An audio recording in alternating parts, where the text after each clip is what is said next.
Bonjour, Thierry Gandio du service culture pour une page cinéma aujourd'hui avec le film qui a triomphé aux Oscars le week-end dernier et qui sort ce mercredi en salle. Ça s'appelle Birdman et donc meilleur film, meilleur réalisateur, meilleur scénario pour ce film qui est absolument formidable. Il faut vous y précipiter. Alors pourquoi Birdman?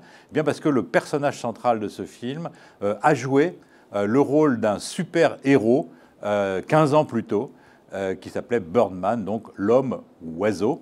D'ailleurs, il reste encore une grande star, tout le monde le reconnaît dans la rue, on lui fait signer des autographes, etc. Mais il ne tourne plus. Et surtout, il veut revenir sur le devant de la scène, mais pas comme un super-héros. En revanche, il veut revenir par la petite porte, mais très prestigieuse, du théâtre de Broadway. Et il va monter en scène et jouer, donc on a un risque énorme, parce qu'il va financer lui-même, des nouvelles de Carver, Raymond Carver, qui n'est pas franchement barillet et Grady. Donc vous voyez, il a mis la barre très très haut. Mais évidemment, les choses ne vont pas se passer très facilement. Et le film se passe dans les coulisses, dans les cintres, dans le théâtre, en fait, sur la scène, éventuellement, dans les loges. Et surtout, il va se passer énormément de choses en l'espace de très peu de temps. Je vous laisserai découvrir en caméra quasiment plan séquence, c'est-à-dire qu'en fait, on rentre dans le film et la caméra n'arrête pas de suivre les personnages, passant de l'un à l'autre, revenant. C'est tout à fait brillant.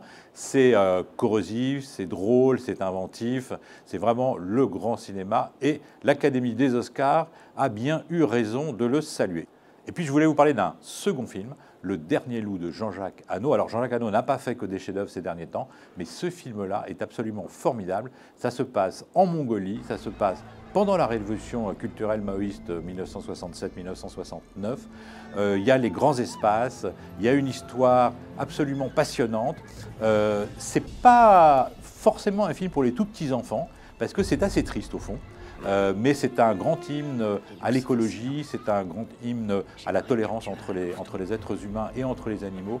Et vraiment, franchement, allez voir ce Jean-Jacques Hano. C'est un très très très bon moment de cinéma populaire, de qualité, comme on dit.